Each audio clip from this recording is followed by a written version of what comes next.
Well, hi everybody, Father Alex here. Welcome to another episode of the Godcast. I'm the Vicar of St Matthew's Church in Burnley. I'm the author of Our Daily Bread from Argos to the Altar, and I'm a member of the Church of England General Synod. My guest this week on the Godcast is Matt Nelson. Matt is the lead singer of East Lancashire band the Milltown Brothers, and we're going to be talking about his new album, his career in music. And so I do hope you enjoy it. If you do enjoy it, do please subscribe to the YouTube channel or follow me on Twitter at AlexDJFrost. But for now, I hope you enjoy this interview with Matthew Nelson. Well, I'm delighted to say that joining me on the Godcast this week is the frontman of the Milltown Brothers, Matt Nelson. Matt, it's great to get you on. How are you? Very well, thank you. Very well. Thanks for having me on. Pleasure. It's great to get you on to talk some music and particularly talk about the new album. What's the early responses been to the new album? Well, dare I say, it's been very positive, I think. Especially we've got a sort of a smallish but very tight, enthusiastic group of fans, people who have followed us for a long time and are really very generous with their time, coming to see us.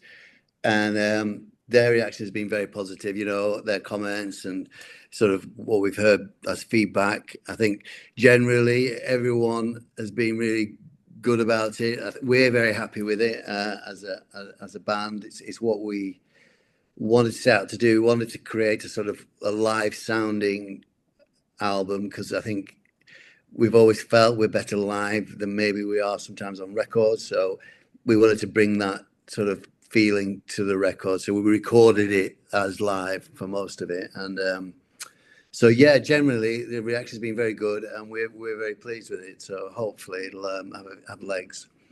I'd love to get into a bit of the nitty gritty about putting an album together, Matt. But maybe first of all, what's the intention beyond the fan base? Is the hope always that you attract new people to your music? And one of the things I love is discovering bands that I didn't know yesterday. I'm always looking out for new Mm. sounds, and I'm sure there are people like me. Is that kind of in the thought process? Yeah, it is. It is. It's very. I mean, we never had a plan, which has probably been one of our big downfalls. We've it really, if I were you to ask me what's the reason for doing it, I don't know. I don't. We just we're very good friends, and we've kept very good friends. I mean, for a long time. Obviously, I think we've been going as a band for 35, 36, 37 years or whatever. So we enjoy getting together. We enjoy others' company. We enjoy the feeling of being in a band. Obviously, the hope is that at some point we will be able to stretch out beyond, our sort of fan base. But at the same time, we were surprised, just how many people did come and watch us. When we decided to do gigs about 2.5 years ago, and didn't really know what to expect. And I think we're into our 14th, 15th gig, and every show has been well attended and gone down. It's been like the old days, really. People sort of singing along, and so it's been great, and that's what encouraged us to do another album. I always write songs personally, so I'm always doing that, and I'll then start hassling certain members of the band, saying, "Well, what do you think of this? What do you think of that?" And they'll either say, "It's all right," or yeah, let's have that one could be something, and then that kind of tends to lead when they think we've got enough material. We kind of start rehearsing, and then that leads on from there, and then the band pull the songs into some sort of shape because all the songs that I personally write, are just kind of strummed on an acoustic guitar and need knocking into some sort of listenable format. I suppose when you've been mates for as long as you have, you get some real honest feedback as well. Yes, yeah, definitely. I think that's quite. It is quite reassuring, but it's something that's never changed as well. So yeah, it is, and it's. I think that's one of the fears of being in the band is it's a kind of safe space in many ways because you can be whoever you want to be. There's no surprises. Everybody knows each other. Back to front, up and down, whichever way you want to skin it. But we all know each other so well that it's kind of we just revert back to type. Really, we could be like 21 again when we're all back in the band Yeah. situation. So I just want to push you a bit more on why a new album then, because I suppose you could just get together as mates and do gigs and people will come and see you. So what was the actual driving force beyond it? Was it the necessity to fulfill a creative Yeah, expression? What was it? I think it was. I think we were very. So initially, when we got back to playing again in around 2022, actually, one of the band members had a bit of a health scare, so that was the impetus for that. And then we really enjoyed the playing live again because we hadn't played live really for 20 years. You know, we'd done the odd gig here and there, but we really enjoyed that. And then I mean, I'm sure the other band members do, and I think because I'm the singer, I get to write more songs or whatever, but I'm always writing, and it's something that I just constantly do. So I'm always looking for an outlet for that, and I think for everyone else to be interested, I think they wanted to bring their own style to it. You know, we wanted to make more of Barney, who's you know, a really brilliant musician, but we've kind of maybe drowned him out in the past, you know, with his piano, his boogie woogie piano playing. So we wanted, personally, I wanted it to be a bit more of an album that Barney could shine on. I think Nian had a strong view that we wanted to keep pushing. You know, Nian's very keen that we don't sort of record the same album again and again, and we do move on. So obviously James and Sam have a big say in the musicality of the band, as well as writing some of the songs on this album. So yeah, I think it just kind of came out of the live performances.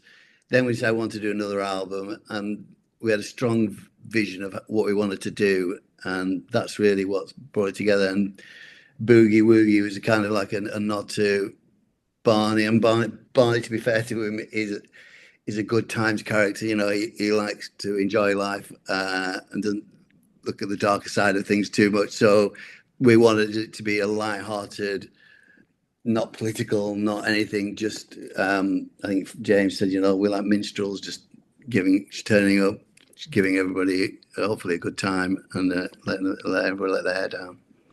Yeah, I've been listening to the album over the last few days, and it's definitely it's light. It's kind of got a, correct me if I'm wrong, Matt, but it's kind of got a country bluesy feel to it as Yeah, well. yeah, I like And that. I've been exploring country music and almost falling in love with a whole new genre of music. Where did that kind of decision come from? Have you guys listened to it like I Yeah, was? well, I kept saying to James, we need a banjo on this album. And even before we even started getting into it, so he bought him a banjo and learned how to play a bit, and that brought a lot to it. When we started off, actually, right back in you know, we used to be quite influenced by country sort of sound. You know, we kind of, when we were feeding our way, you know, a lot of even the first EP, which has a couple of songs which are pretty country in feel. We were kind of just feeling our way with that sort of sound. As you do, you kind of evolve and evolve. So yeah, it's always something that we, you know, the acoustic kind of feel is where we feel probably more at home than sometimes this indie. Certainly, the more baggy indie that we got labelled with, which wasn't anywhere near what we were aspiring towards, or what we actually were. And when you're actually working on the album, Matt, does it? I've always been interested in this, how it all comes together. I mean, of course, you've got the lyric, but how does it all become one big crescendo, if that makes sense? You know, do you jam for a bit, or does somebody actually sit and compose it on the piano? Just share with people how that Yeah, process well, works. with this one, I'll bring, so I'll bring some songs into the studio and play them acoustically, and then it'll just start to evolve. The Neil joining on the drums and Barney on the keyboard, everyone will join it together, and then we kind of that at that point is quite a critical process for the songs, because if it doesn't really gel, the song doesn't sound long, and it doesn't get long in Milltown Brothers world. If it doesn't happen in the first 2 or 3 tries, generally that's it. It doesn't work. It goes. So certain songs, like I could probably write 30 songs for this album, of which 8 or 9 have stuck. And the others have been, didn't work for whatever reason. Don't really feel part of the band. And then some songs that you think aren't as good really get stronger when we play them and have a real different feel. Some like Fool on the album, the guitar and the banjo make something about that song that's really kind of unique, I think. Whereas when I hear me strumming on the acoustic, it just sounds like it doesn't say anything like that. So yeah, it's kind of everybody's got to be inspired to create a part that they like, and then that gels together to become what is the song ultimately. How long would you say, Matt, it takes from that process to go, right? This is the finished article. I mean, I don't mean till it's actually recorded, but you think, no, this is it. Well, I think for this album, really, we did about 3-4 rehearsals of say a day each, and then we went in and recorded the songs in a week. And then once they were recorded, well, 5 days, and then went back to do some overdubs and some backing vocals and some lead vocals on them. But that was the duration of it. It was quick, and we wanted it to be sort of that way, really. And just share a bit about the marketing process, Matt. I mean, in the old days, you and I are old enough to remember vinyl. In fact, I still buy vinyl, Yeah, but I don't buy it from like full whack. I like the traditional yeah, dealer. But obviously, and that was a great source of income for bands back in the day. But now everything's digital, and I've spoken to numerous musicians who just say it's very difficult to make a buck. I'm guessing you're not in this for the financial remuneration package. no, no. I think I'm one of the only musicians who actually owes the PRS money. It's like I'm a. We never. Yeah, it's never for the money. It hasn't been really. Milltown Brothers is not about it. Yeah, I don't know how you would make money on it. Really, I know. So we paid for the record ourselves. We've out of gig, playing some gigs, and then we got Ian very kindly with his record label in Scotland. Has released it for us on vinyl, which is great that we got a vinyl out.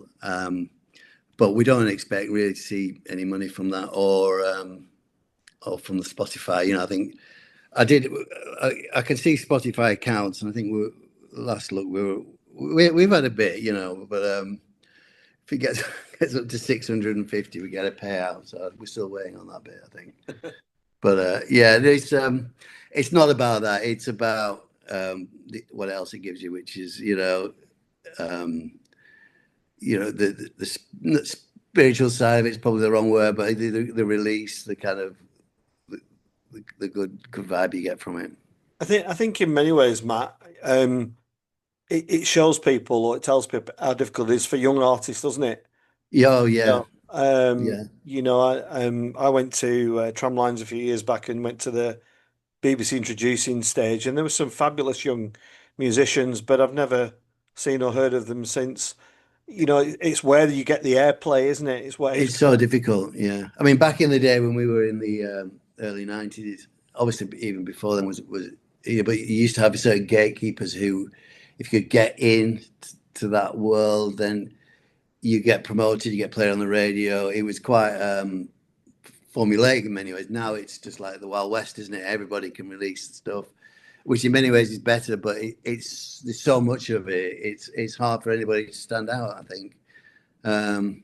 Certainly, yeah, as a creator, to make money is so difficult. For a young artist to do it, it's always a way though, isn't it? With I work in TV and the sort of film side of with my sort of working life now, and there's always 3% who make an absolute fortune, and the rest are kind of, you know, hired hands, aren't they? Trying to make a living out of the industry. Creative industries have always been like that. You know, if you're lucky enough to get into that top 2 or 3, the percent, then you know the gifts keep coming forever. But if not, then it's difficult. Yeah. And has there been interest from like Radio 6, for example, or We anyone? play, yeah. Radio Six have been very good. They played it, played quite a few of the new songs, which is really good because I mean, you know, Steve Lamac's been very good over the years. He's really supported us, and Going out for an hour, Mark. perfect. Thank you. There's my. So yeah, they're very good, and this time we've had we've had sort of 3 or 4 or 5 plays on Radio 6, which is good, and some, you know, some independent sort of online radio picked up on it and played it. So yeah, it's had a good run, and again, I think it has been well received. I think, you know, we feel confident that it's a good record. People are saying it's probably the best one since Slinky or Long Road got well received. But, you know, that's the beauty of it, isn't it? You never know. People, you know, we were worried about a couple of songs on there. High Low was one that we thought was a little bit different. Would people like it? And people really liked it. And then some you think will like it, not so keen on. So you never know how it'll be sort of received. And what about your voice, Matt? How do you assess your vocals over the, you know, I'm publicly state on my podcast, I'm a huge fan of the band Depeche Mode, I'm sure you'll be familiar with. Yeah, yeah. I think they've evolved and got better as the years have progressed.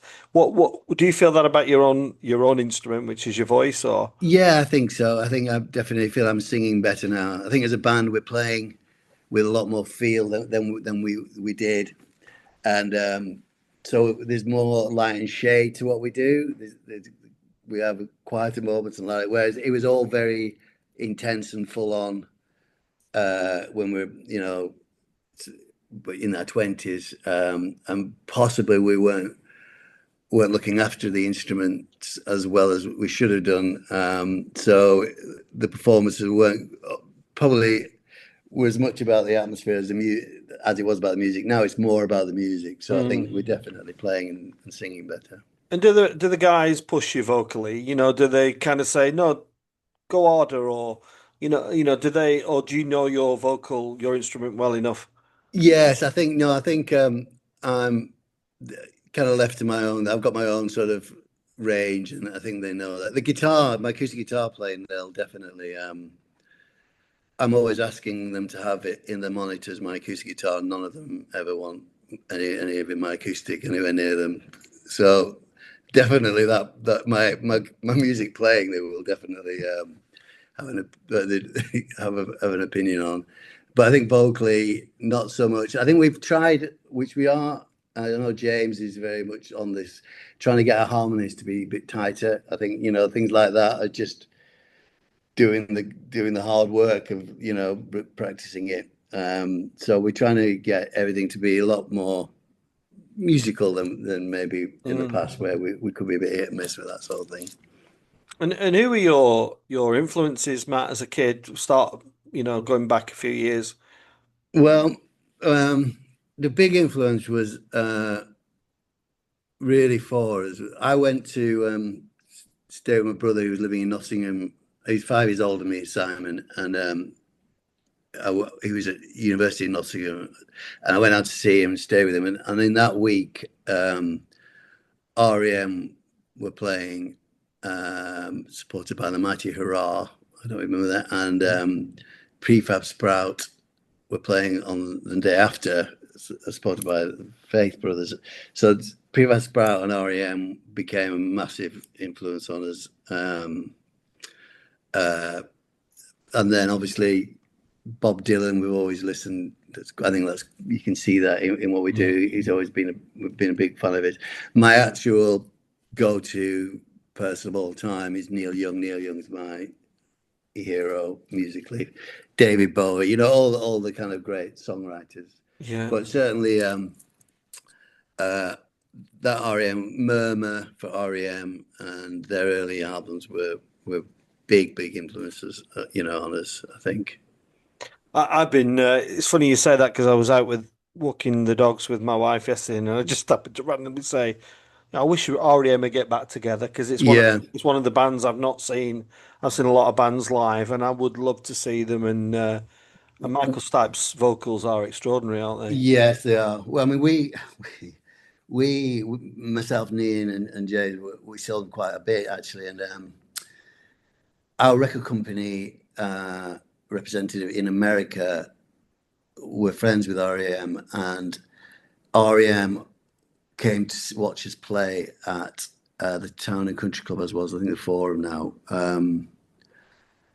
and Barney was introduced to them, and not me. And I think Barney was a bit worse for wear and didn't make the best impression. So that's something I always bring up to Barney over the year.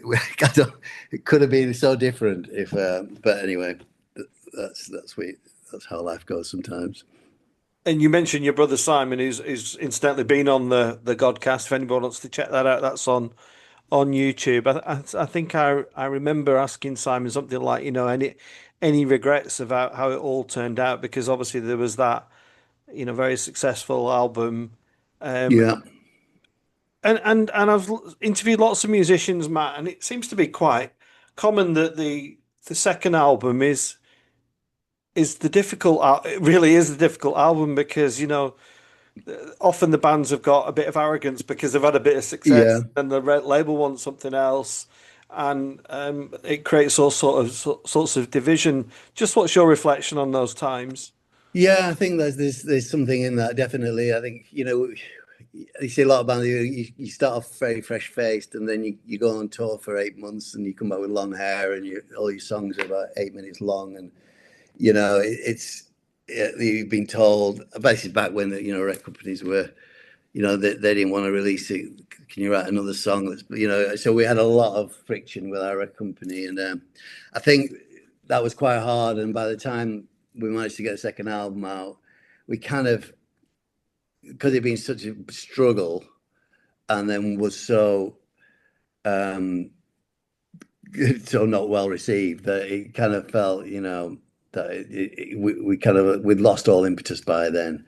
And then I think to compound it, all the contemporary bands that we were playing around at, the Blur, Oasis, went on to be, not just successful, but probably some of the most successful, bands of all time. So, yeah, so you had to kind of like watch that kind of play out while, I went back to work as a shoe consultant at Next, So it's like, them's the breaks. I was telling her, because we've had a book out recently, and yeah, one of the stories that he liked, and I just said I was putting a shoe onto a female's foot at Next in London, and she said, "Were you in the Milltown Brothers?" And it was like, oh. Yes, I was. So yeah, but it's all part of a life's rich tapestry, isn't it? So Well, it is. I mean, any bitterness or not? Are you kind not of at all now. No, all very. I think that's again another part of it. We've all gone off and had to do different things with our lives, and actually, we've been pretty successful. We're still here. We've all got families. We're happy. We're healthy. Touch wood. And so we're all okay, I think, and we enjoy doing what we're doing. So no regret. Early days probably thought it stung a bit, to be fair, but certainly not now.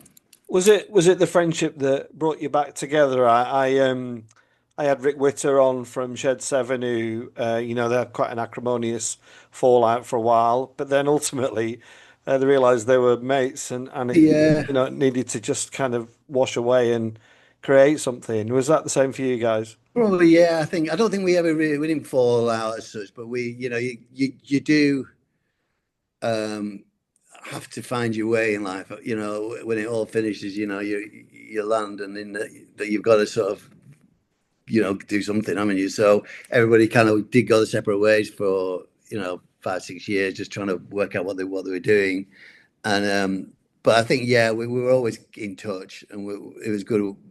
So we did an album in 2005, I think, and so that was a start. And then we just kind of done one every 5 or 6, 7 years. You know, not prolific, but we just keep ticking over. And you've got this gig coming up at the Muni, bit of a So that's that. I think that would be nice to bring it full circle, because that's when I think we always remember there's a date when we've been played a lot of gigs. We released a couple of indie records even before then, and we've been playing a lot, driving around this orange van we bought, and we played at Colne, and I think the single had just got in the charts, and suddenly it was full, and it was